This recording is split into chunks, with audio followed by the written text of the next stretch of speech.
వేదిక వేసి యూట్యూబ్ వీక్షకులందరికీ నమస్కారం. నేను మీ డాక్టర్ నావులపల్లి మహేష్ చంద్ర భరద్వాజను, హైదరాబాద్ నుంచి కన్సల్టెంట్ను, ట్రైనర్ అండ్ ఆస్ట్రో బుక్ రైటర్ను.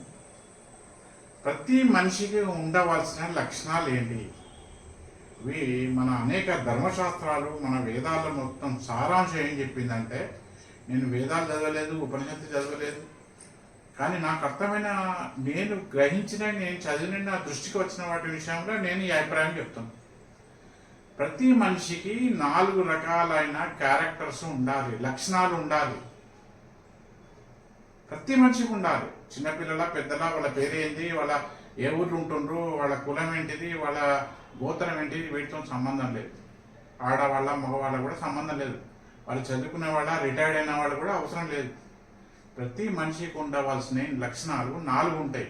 ఆ 4 లక్షణాలు ఉన్నప్పుడే వారి కుటుంబం అనేది వాళ్ళ జీవితం మంచిగా స్మూత్గా నడుస్తుంది. వారి కుటుంబం అనేది క్షేమంగా ఉంటుంది. ఈ 4 లక్షణాలు ఏంటంటే, ఒకటి పర్సనల్ క్యారెక్టర్, వ్యక్తిగతమైన క్యారెక్టర్.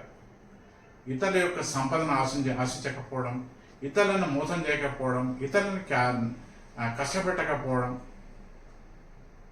ఇది కాస్త తనకు దొరికిన పనిని అంకిత భావంతో పనిచేసే లక్షణం. ఇది వ్యక్తిగత జాతకం. ఎవరిని సతాయించకపోవడం.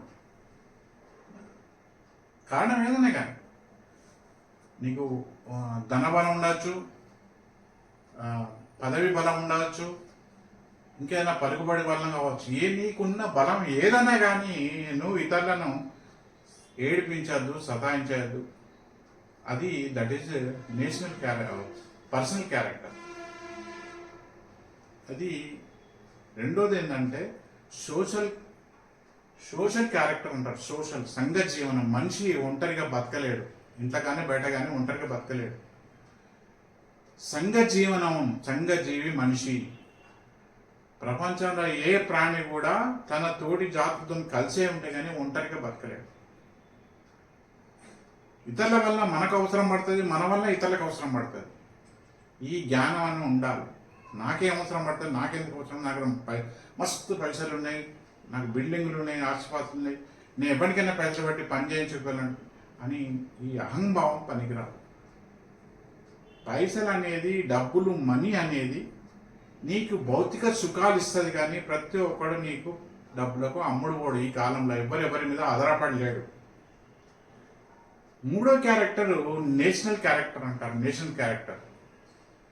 నువ్వు పుట్టి నీకు, నీ కుటుంబానికి, నీ వంశస్థులకు, నీ పూర్వీలకు, ఈరోజు నీకు, నీ కుటుంబానికి అడ్రస్ ఇచ్చిన ఈ దేశం మీద నీకు భక్తి, విశ్వాసం, రక్షించుకోవాలనే ఇంగిత జ్ఞానం లేకుంటే, ఒక విధమైన స్వార్థపూరిత ఆలోచనతో ఎవరికో అమ్ముడుపోతే, నీ దేశం గురించి ఆలోచించకుంటే, ఎవరికి వాటి దగ్గర సపోర్ట్ చేయకుంటే, అది నీ కోసం, ఈ దేశం కోసం, ధర్మం కోసం కృషి చేస్తున్న, పాటుపడుతున్న వాళ్ళకు సపోర్ట్ చేయకుంటే,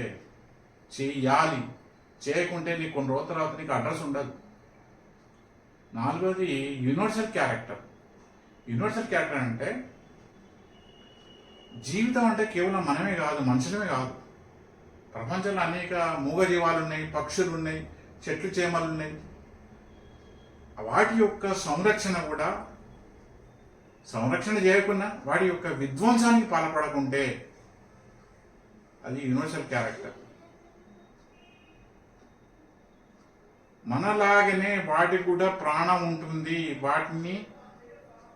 ఈ ప్రకృతిని విధ్వంసం చేయొద్దు, కారణం ఏదైనా కానీ. ఇది యూనివర్సల్ క్యారెక్టర్.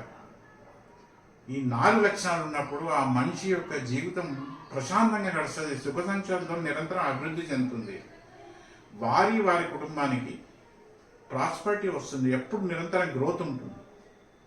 ఎవడెక్కడ పోతేంది, నాకు నా బొజ్జు శ్రీరామ రక్ష, నేను మా బాగుంటే జాబ్, అమ్మో నా ఆస్తిపాస్తులు, నా మనీ, నా బ్యాంక్ బ్యాలెన్స్లు అని ఇట్లా ఎవరైతే ఆలోచిస్తారో, ఈ ఆలోచనలన్నీ ఫైన్ మార్నింగ్, ఈ ఆలోచనల యొక్క ఫలితం అన్నీ ఏదన్నా పెద్ద హాస్పిటల్లో బిల్లుల రూపంలో ఖర్చు అవుతాయి. అన్ని సమస్యలకు, నీకు శారీరక సమస్యలకు నువ్వు డబ్బు ఖర్చు పెడితే సొల్యూషన్ ఉన్నది, కానీ మానసిక సమస్యలకు, మానసిక యొక్క టెన్షన్లకు, ఆందోళనలకు సమస్యలు రావు. ఈ మానసిక సమస్యలు బ్రతుకున్న రోజు కాస్త ప్రశాంతంగా సుఖంగా బతకాలంటే ఈ 4 క్యారెక్టర్ ఉండాలి. ఫస్ట్ పర్సనల్ క్యారెక్టర్, తర్వాత సోషల్ క్యారెక్టర్, మూడోది నేషన్ క్యారెక్టర్, నాలుగోది యూనివర్సల్ క్యారెక్టర్. ఈ నీ పర్సనల్ క్యారెక్టర్ కూడా డెవలప్ చేసుకుంటే మిగతా 3 క్యారెక్టర్లు ఆటోమేటిక్గా డెవలప్ అవుతాయి. ఈ పర్సనల్ క్యారెక్టర్ డెవలప్ కావాలంటే అందుకు నీకు దోహదపడేది, సహాయం చేసేది 3 ఒకటి నీ వ్యక్తిగత జాతకం, రెండోది సంఖ్యాశాస్త్రం, మూడోది వాస్తుశాస్త్రం. నేను వీటిని నమ్మనంటే నమ్మకు, నేను ఎవరు నమ్ము అన్నారు. కనీసం నీకు భూమి మీద ఒక జీవించడానికి హక్కు ఇచ్చిన భగవంతునిగానే కృతజ్ఞత చెప్పు. విశ్వాసం లేకుంటే ఏం లాభం?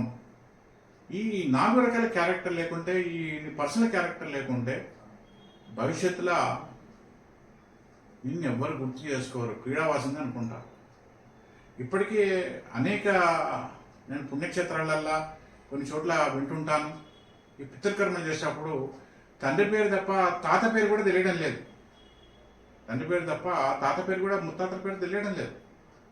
ఎవరెవరిని గుర్తు చేసుకోవడం లేదు. పక్క ఇంట వాడిని పక్కని పట్టించుకున్నంత ఓపిక, తీరిక, అవసరం ఈరోజు ఎవరికి లేదు. దానికి ఎన్నో కారణాలు ఉంటాయి. కనుక మీకు ఈ నేషనల్ పర్సనల్ క్యారెక్టర్ ఒకటి డెవలప్ చేసుకోండి. అది మీకు, మీ కుటుంబానికి, సమాజానికి, దేశానికి, ప్రపంచానికి, తోటి జీవులకు అన్నిటి కూడా, పశుపక్షాదులకు, పక్షులకు అన్నిటి కూడా క్షేమం. ఉంటాను. నమస్కారం. దయచేసి నా అభిప్రాయం నచ్చిన వాళ్ళు ఈ వీడియోని లైక్ చేసి, షేర్ చేసి ఇతరులను కూడా పంచుకోండి మనవి. నా వేదిక వేసి యూట్యూబ్ ఛానల్ సబ్స్క్రైబ్ చేసి ప్రోత్సహించాలిగా కోరుతున్నాను. నమస్కారం. శుభాకాంక్షలు.